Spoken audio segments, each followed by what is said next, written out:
Welcome to Women in the Arena podcast, the podcast celebrating women doing extraordinary things in plain sight. I'm your host, Audra Egan, and our mission is to elevate the value, strength, and resilience each woman brings to the world. Without further delay, let's go ahead and start the show.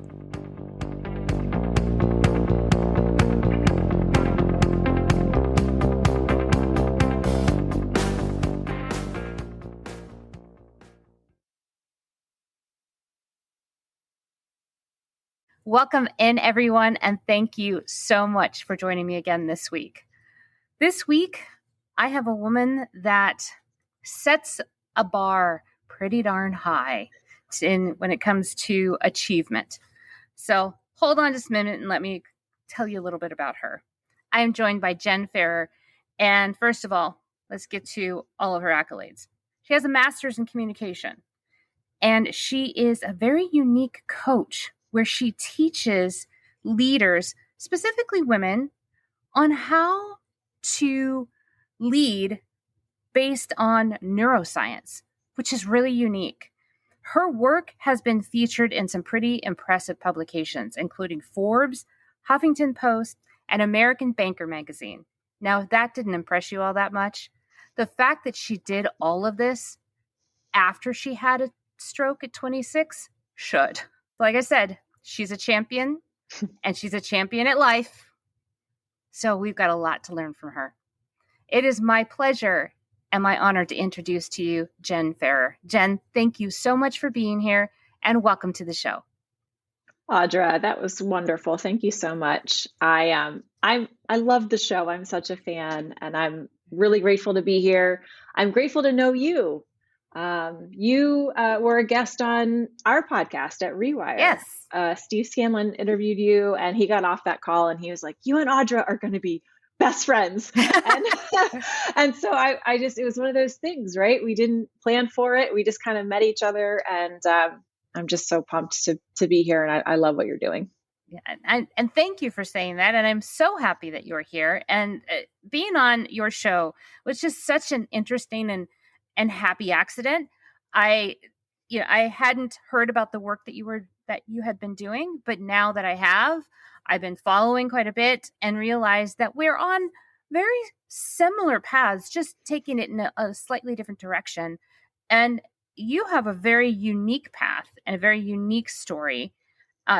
So before we jump into why we're here and what we want to talk about to everyone that is listening, first of all, tell us what it's like to have a stroke at 26. Oh, gosh. Well, it was definitely one of those things in life that I'm extremely grateful for, but I wasn't at the time. I was 26. I was on a business trip with my now husband. He was my boyfriend of 2 months at the time. He was 24. Poor guy. We thought this is probably a casual thing, right? And then all of a sudden we're in the hospital. And I was living in Virginia at the time. My hometown is Richmond, Virginia. And like I said, I was in New York City on a business trip. And I had what I now know the doctors call as a thunderclap headache. It's basically worst headache you can imagine, worst headache of my life. Couldn't right away. Vision went black. Couldn't speak. I couldn't see, but I could hear everything going on around me. I could hear Ben talking to 911. I could hear him, talking to the ambulance. I knew I was in an ambulance, but I couldn't. In fact, I have this one memory of him. They asked what medications I was on. He doesn't know. We just started dating. We hadn't had that conversation yet. And I remember him answering it kind of wrong, and I'm wanting to jump in, but I can't. And, pretty soon we realized that my legs from the knees down were numb. So, and I've always been a runner my whole adult life. So that was just really, really tough, but this part of my story, like it has an extremely happy ending. I mean, it was a long recovery, and I did a lot of rehab, and I was out of work for quite a while. 6 months I was out of work recovering, but now, I've gone on to run the New York City Marathon. I have a beautiful son who's 6 years old. like I said, married the boyfriend, and perfectly healthy and had a full recovery. So I'm extremely grateful, and it changed the trajectory of my career. Really, I of course identify with, when somebody introduces you, it's always, it's like all the roles that I have, which I, identify with, right? I'm a wife, and I'm a mom, and I'm an executive, and I'm a coach, and I'm a speaker, and I just said, I'm a runner as well. But I hear people introduce me sometimes, and I think like, I don't know, I'm just trying to have fun out there. Like I'm just trying to be out here, chilling out and having fun. And of course, the stroke was a huge pivotal moment in my life, my own journey, and then in the course of my career as well. Well, first of all, kudos to your boyfriend, now husband, because he probably figured, well, it can't get any worse from this point, so it's all up from here. Because if she's That's having a right. stroke, she has a stroke when I'm dating her. Everything else should be easy. So, smart move on his part for saying, "Yep, this is the one." Yeah, Uh, yeah. and then also, good on you for taking that moment and taking that time to really figuring out, oh, this is an opportunity for Mm-hmm. me to discover who I really am and what I'm supposed to do here. Because it sounds like the corporate job that you had before was probably a lot like a lot of us have found throughout the years, is that it's something that we think we're supposed to do, but not really in line with what we really want to do. So Mm-hmm. can you talk to me a little bit about that? Absolutely. And I think you're exactly right. I mean, I think most of my adult life, and I'll be 42 next week, so the last 16 years has been kind of deconditioning that need to achieve, and climbing the ladder and working myself to almost death, literally, and really learning how to um, define my value in terms of being, and who I am in the world versus what I can do in the world. Um, and I'm lucky enough too that through my own work, right, a lot of coaching, a lot of therapy, a lot of introspection, and I have a very important mindfulness practice in my life. I've learned sort of these tools that have helped me help others on their journey as well. So other folks who are sort of identifying with, wanting to recover from that ladder climbing, workaholic, drive, type of lifestyle, and learn to chill out and have more fun in their lives, just being able to kind of accompany them on their journey as well. Well, you talked about, mentioned a little bit earlier about wearing labels, and we all wear these multitude of labels of who we are or who we identify to be, Mm-hmm. and it can be very confining. At least in my own personal experience, these various labels that I wear feel sometimes restricting. Mm-hmm. And I think it's more complicated for women than men. And what I see, what happened in my own life and continues to, by the way, this is not stuff that changes, right, in one experience. What I see happen with my women friends and my clients, all the clients that we have at Rewire, you know, there's this thing that I see happen with women where I think for guys, the scorecard is clearer. And I hope by like my son's generation that we're sort of growing out of it, and we saw some of this change in our generation as well, where I think for men, expectation is like provider, protector. It's very clear, and for women, it's a lot more complicated than that. I think it starts with like, what does it mean to be a good little girl? And then we take on like a good friend, a a good wife, a good mom, a good executive, a good leader, a good this. Oh, and by the way, like you should be pretty and skinny also, right? And so what ends up happening is we take on all these expectations from society about all these roles that we take on throughout our lives. And for most of us, we do have that moment where we're like, wait a minute, what did I even like to do when I was 19? Like, who am I? What do I even want out of life? Because the scorecard that society would build for us is untenable. We only have 168 hours in a week. And if you add up all the things you have to do to meet all the expectations of these roles, it's a lot more than that.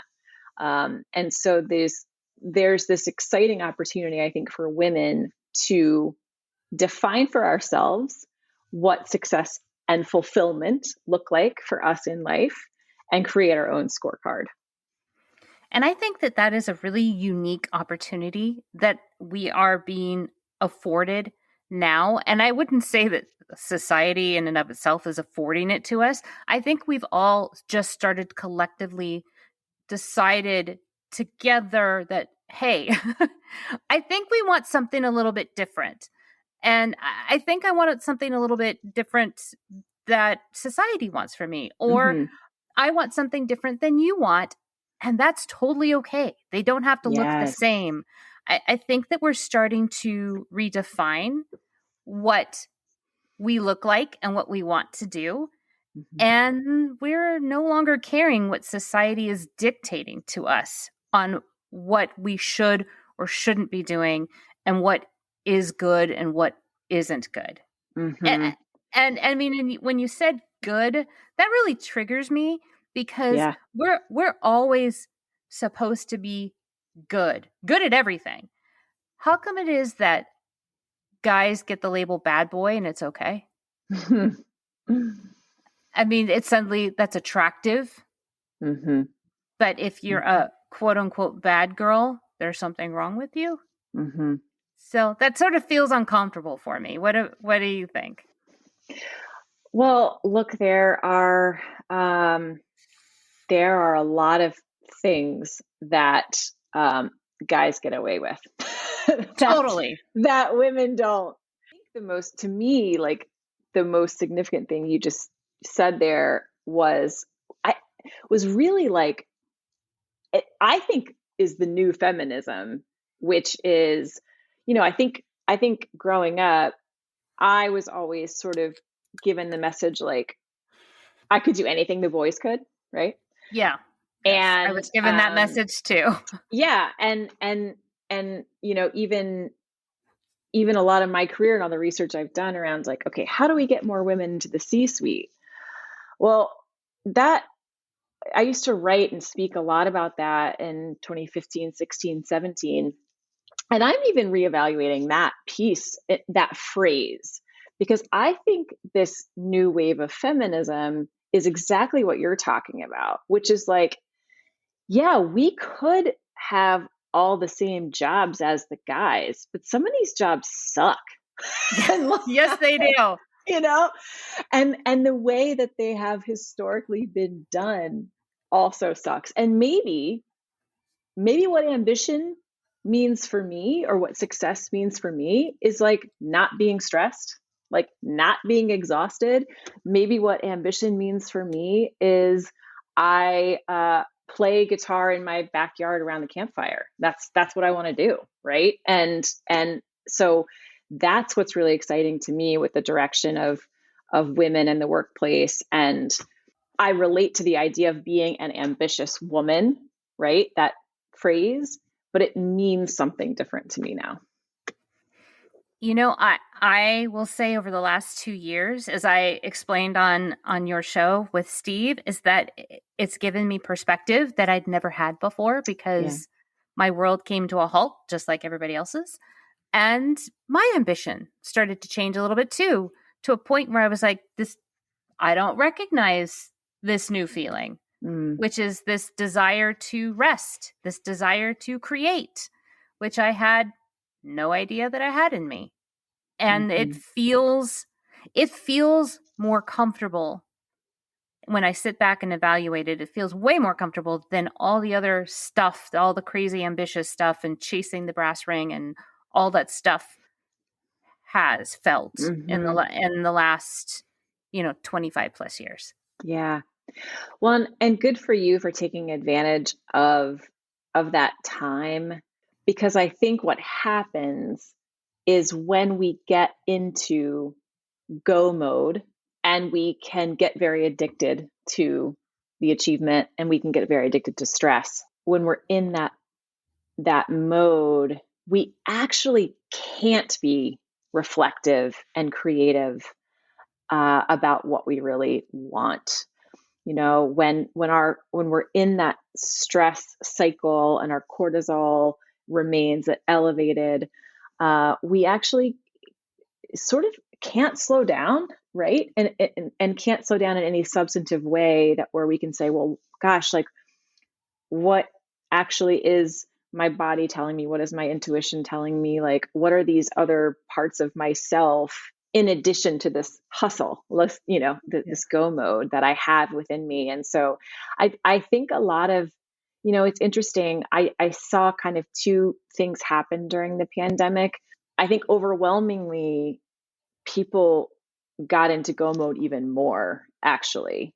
So the opposite of the experience or the opportunity that you took, which is without, for one example is the commute. Without a commute, people never had any downtime. They went straight from like bed to parenting to work to parenting, back to work, to bed. And they never had rest periods.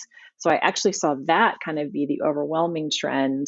People became kind of more stressed and more rushed, even though it seemed like everything around us was saying, slow down, stop, slow down, and then I did see folks like you who ended up like thriving on the other side because they took the opportunity to reflect and to slow down and really let their brains get into that more creative, collaborative, proactive kind of mode that we all have. It's way more comfortable. It's also a little bit more foreign because that's not something that I had afforded myself in any length of time before. And I think I shared with you when you and I first got to know each other is that I am constantly in a space of creating. I have to be creating something all the time, or else I feel like something's off. And it makes me very unhappy, actually. Mm-hmm. And I think it's because I've given myself permission to become who I'm supposed to be, rather than what society has dictated to me. And with that thought, I want to tap into your passion, which is neuroscience, because I know that what I experienced is directly in line with a lot of your research, and that when I told you this, you're like, this makes perfect sense because it's science, and I'm like, really? It made no sense to me, but this is cool. So tell me and tell us a little bit about the neuroscience behind all this and why you're so passionate about it. Yeah. Well, so first of all, what you have done in your journey is no easy feat. So I want to give you kudos for that, because it requires a level of self-mastery. And we talk a lot about self-mastery in coaching. And from a neuroscience perspective, when I talk about self-mastery, I mean, you have a human brain.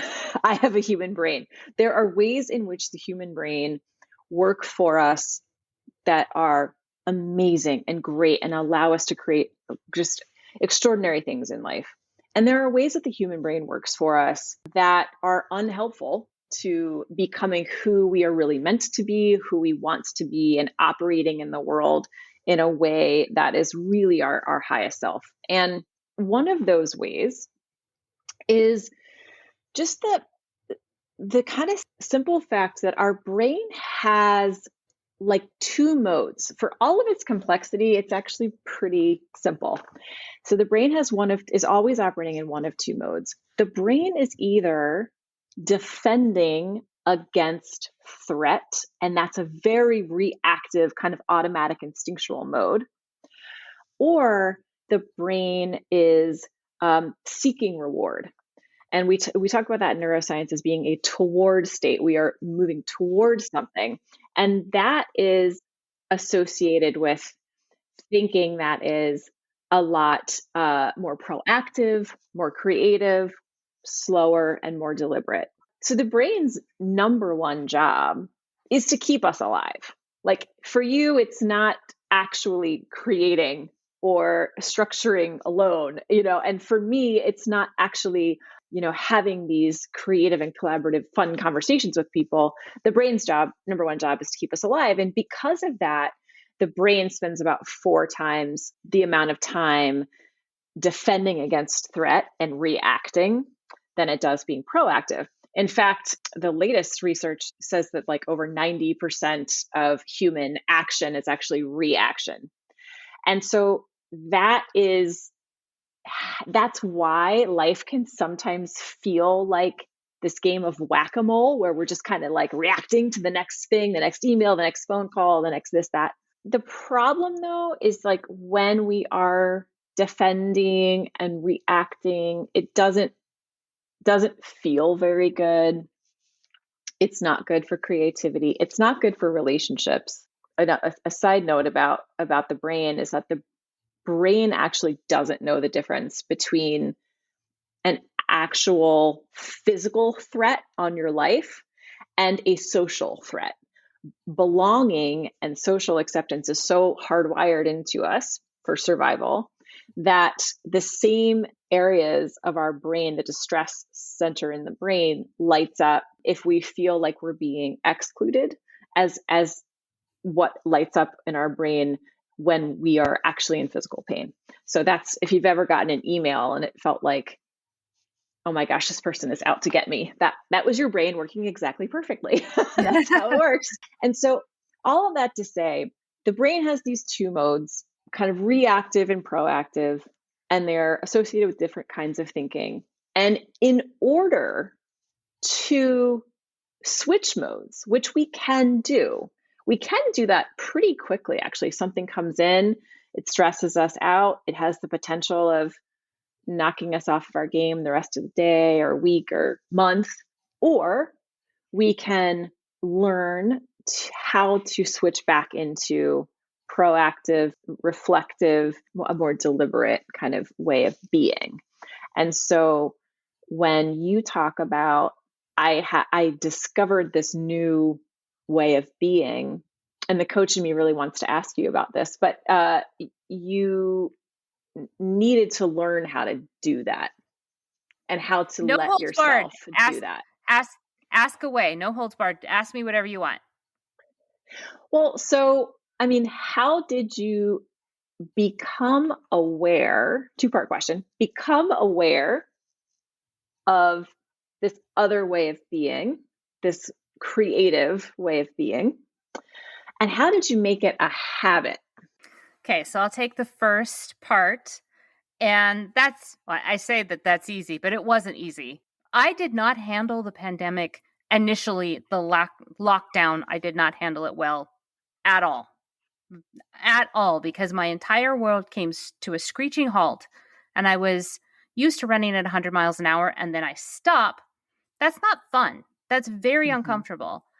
And my husband said, if you don't talk to somebody and if you don't get help, since you are the core of this family, if you go off the cliff, we go off with you.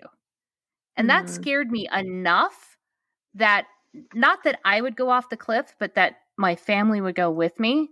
I was like, oh, well, I guess I got to do something. So I put myself in therapy. I put myself in virtual therapy.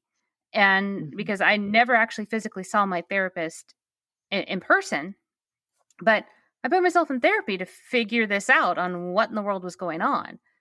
And that was able to clear out a lot of the mush and the noise and the brain matter that just didn't really have any sort of significance to it, that's what helped discover that, is calming down the noise and understanding, is it a real threat or is it not? I mean, there's many, many times, even now, I have this practice that if I start to feel anxiety, I'll say, is it real or do I just think it's real? So I started this habit of figuring that out. And then second part of your question is, how do I keep myself accountable to create? A couple of different ways. I'm learning several different things all at the same time. I'm learning how to be a better podcaster because this is what I love to do. I'm also learning how to make physical things, create physical things. If I'm sitting and watching a movie with my husband, I probably have a crochet project in my hands to slow down my brain, because you can't, at least I can't crochet, watch TV, and think about something else all at the same time. I can't do it. Having that in my hands helps keep me present in that room. So, and engaging with my husband in the movie, because of course he likes to point and make comments about a movie, because don't all husbands do that? I mean, I don't know. Then when I need time by myself, I'm learning how to sew. And that helps me physically decompress and helps me be present with myself. So that's how I keep myself accountable. Gosh, I love so much about what you said. I mean, first of all, good for your husband for bringing that to you. Sometimes those things are hard to say and hard to bring up. So good for him for doing that.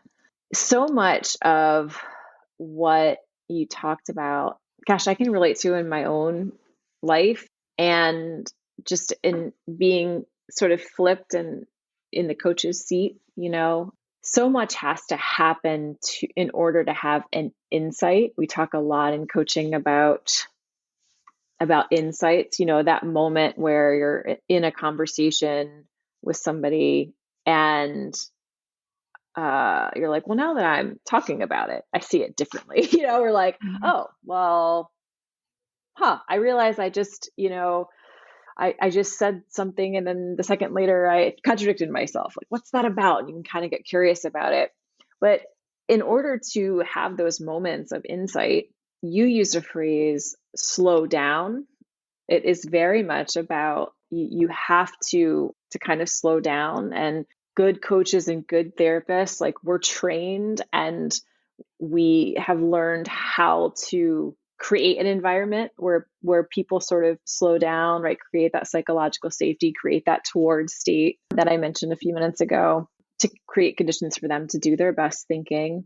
And then also seeing the different ways that we are thinking about the same thing, right? Like, sometimes I think it's true of all of us that we sort of have competing beliefs about the same thing. Like, well, on one hand, I believe that I need to work myself to death. I need to be utilizing every moment on my day job, right? Or I just need to hustle, right?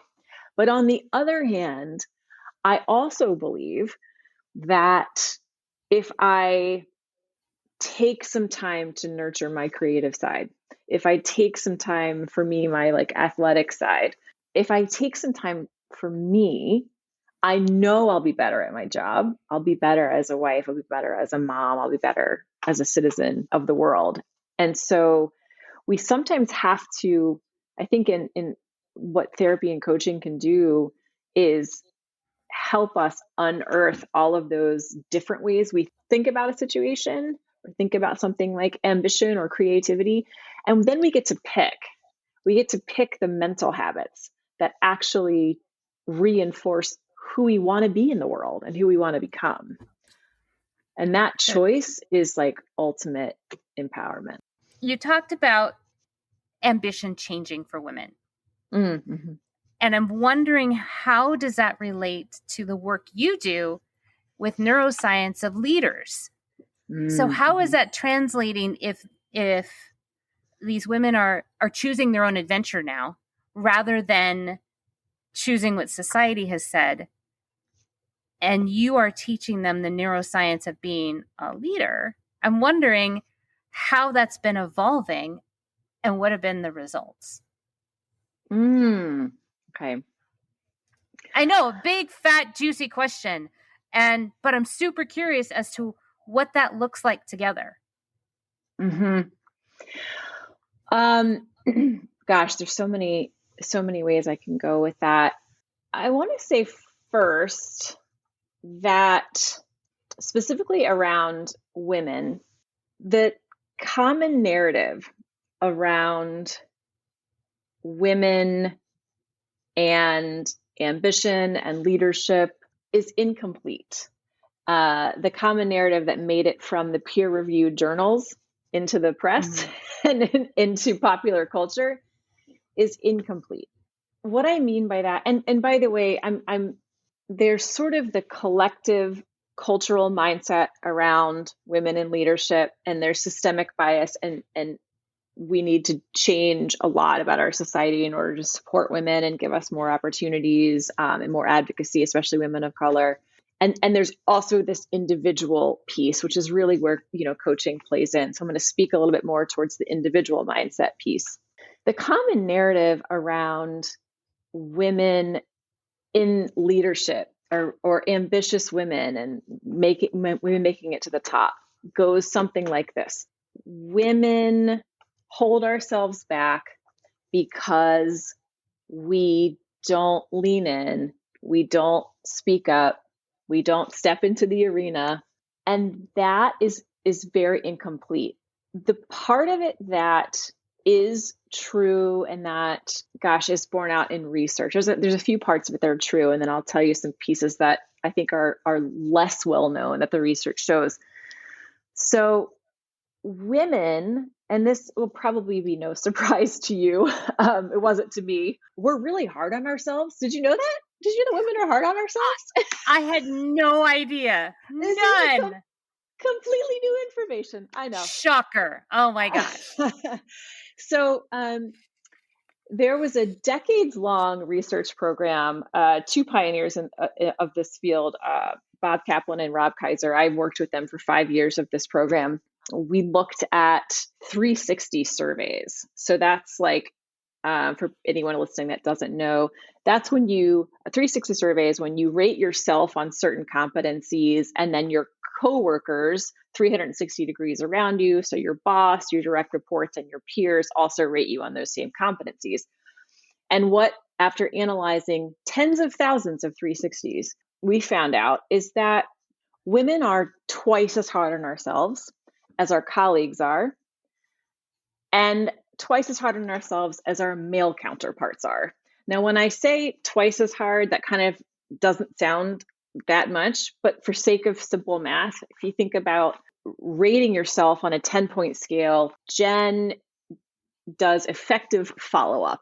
Let's say that's an item I rate myself on and my colleagues rate me. My colleagues might, if they see that as an opportunity for me to grow or something I need to get better at, they might go like, yeah, I think Jenn could be a little bit better at that. She's probably an 8. And I'm going to look at that same thing and go, oh, I suck at that. And I'm a 4. And so, and by the way, our male colleagues are also looking at themselves going like, yeah, I could be a little better. I think I'm an 8. Right? Yeah. Oh, absolutely they are.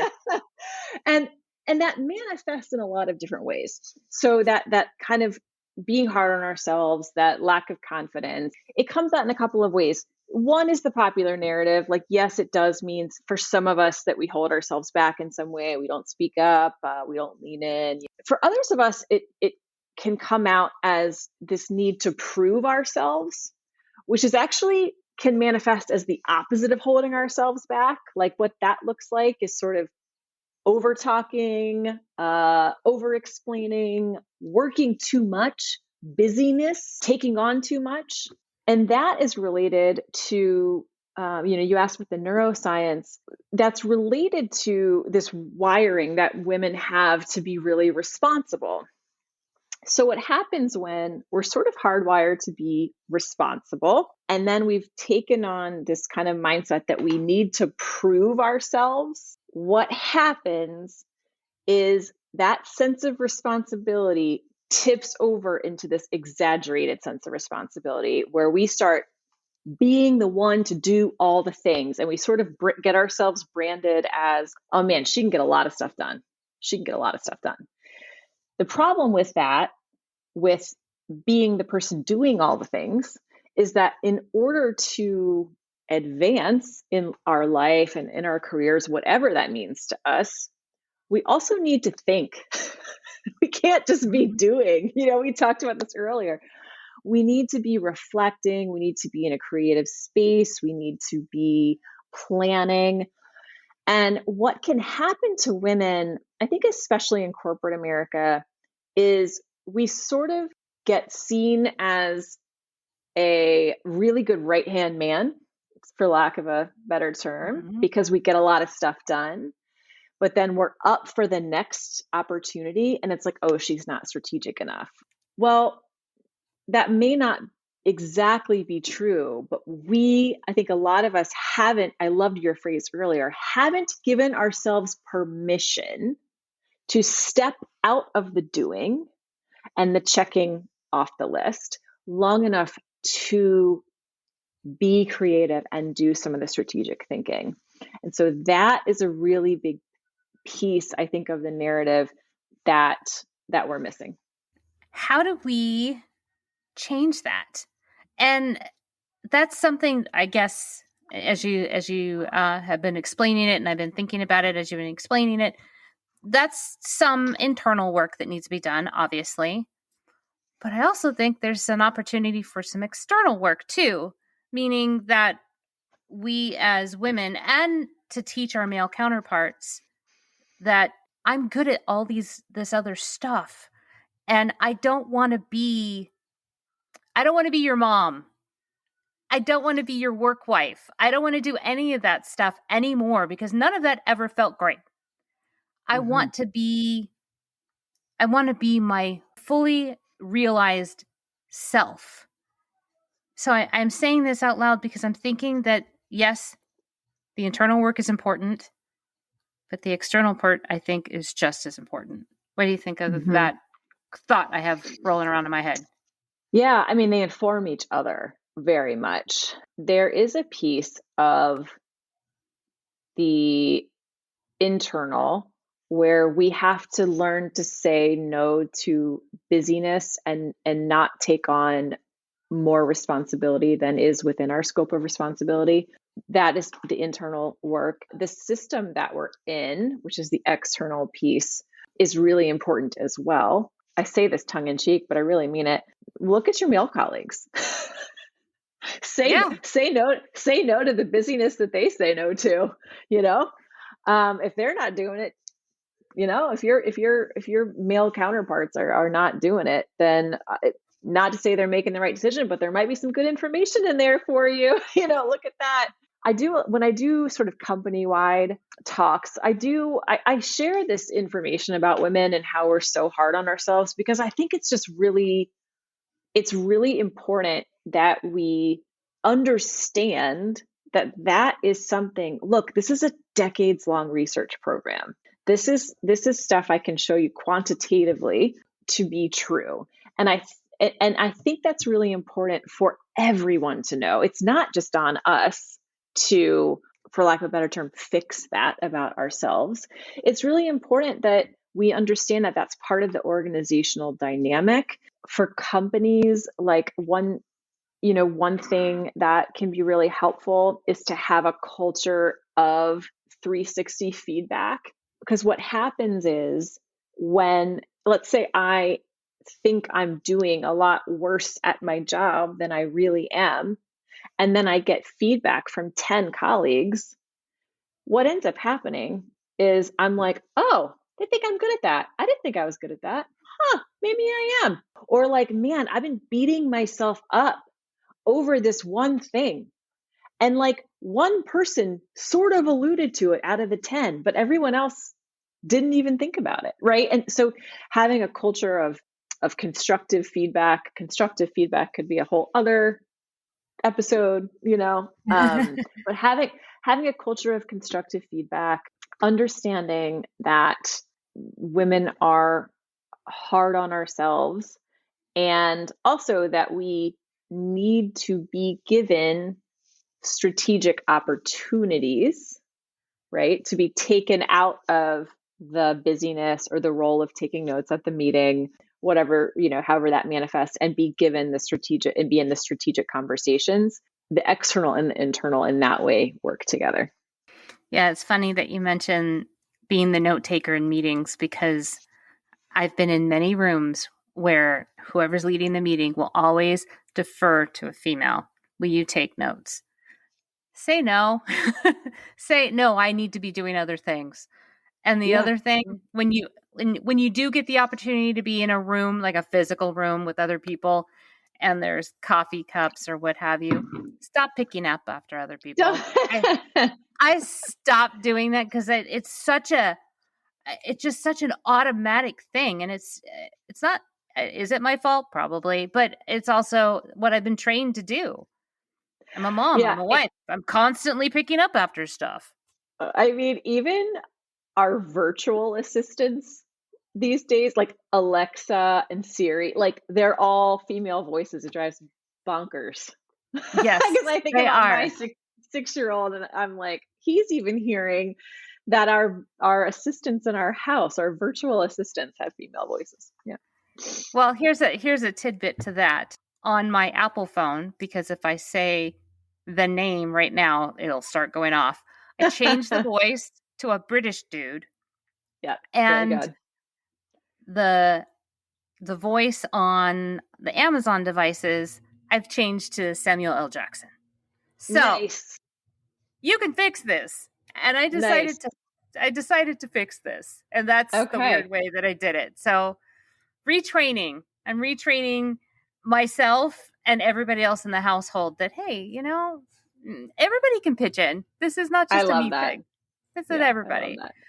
We are running out of time. Just like when I was on Steve's show, he was like, oh my gosh, I looked up at the time and it is just whizzing by. So I want to ask you a question about, so you changed your whole life because you had a life-threatening event. What did you give up to become who you are now?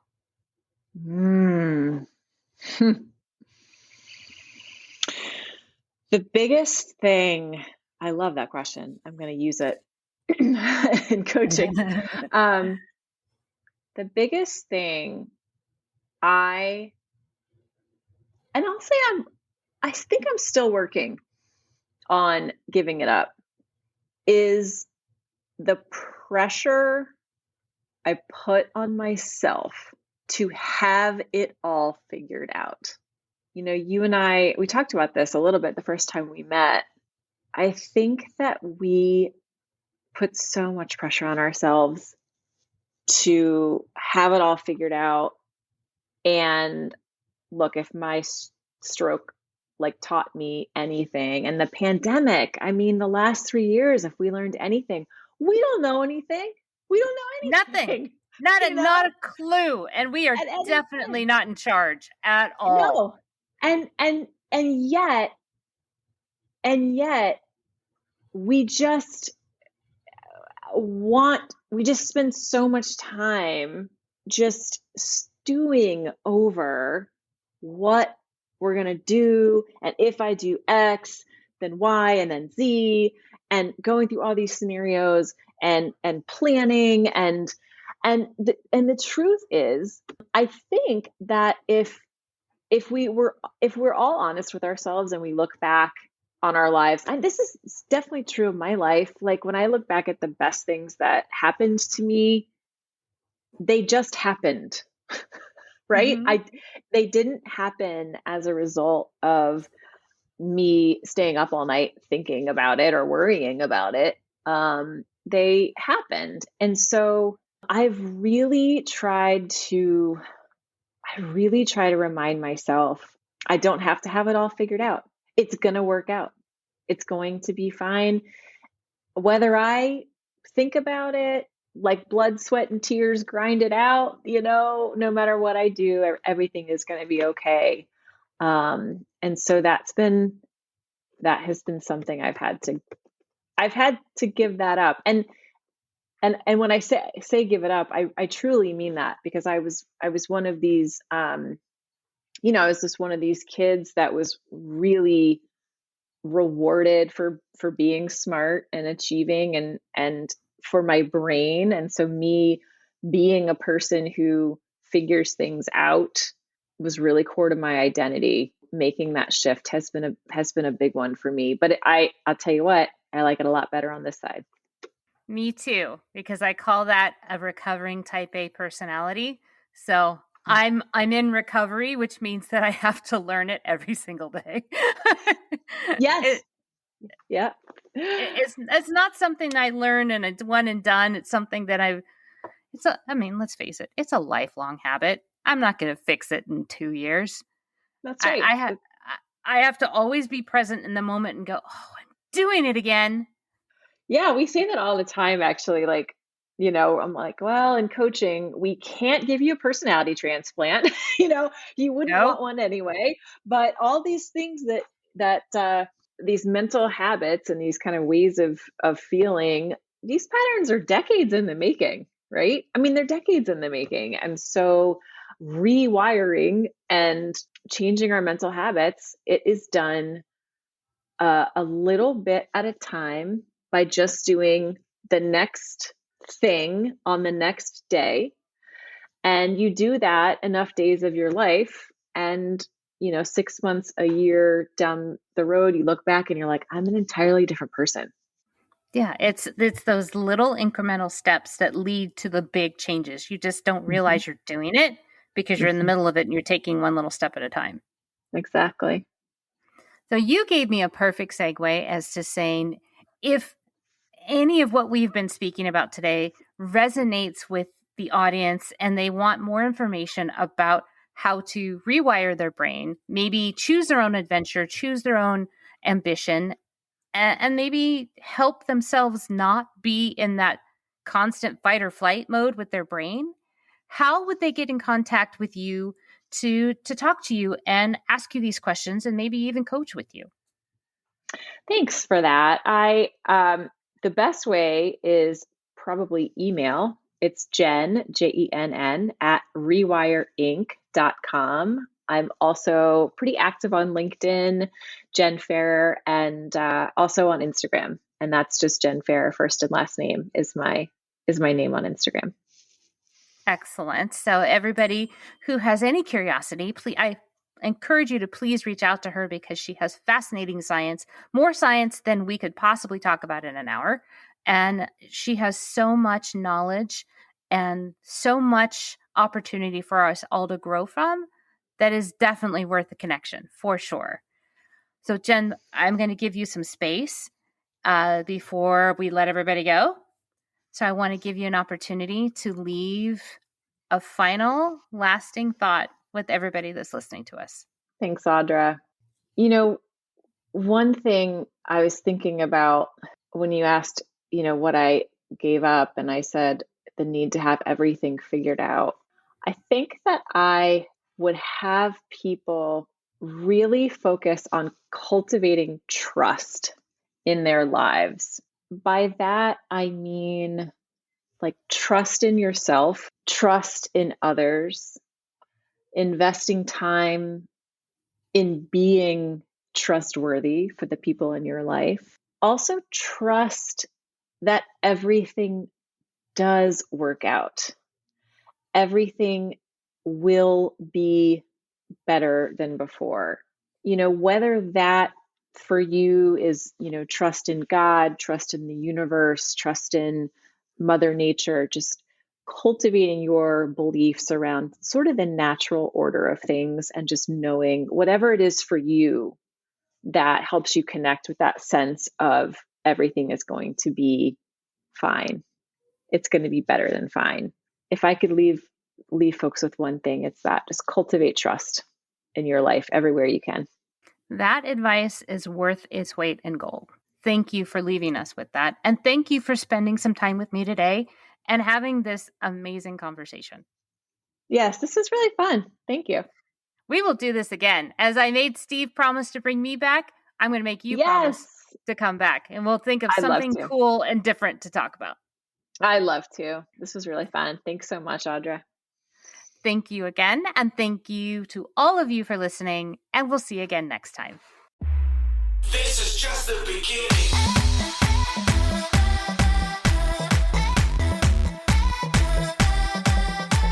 That's our show. I am so grateful for each and every one of you and your unwavering support and your continued belief in this movement that has become much bigger than me, much bigger than just a podcast. It has become this forward momentum that we are all doing together. If you are ready, or you know somebody that is ready to tell your story and share your value with the world, please connect with me. You can reach me at audra@womeninthearena.net. I am so honored and thankful that you will share your story with me, and I'll make sure that it is well taken care of. I will never stop thanking each and every one of you, and I cannot wait to talk to you again next week as we share another woman's story and we celebrate her doing extraordinary things in plain sight. We'll see you next time. This is just the beginning.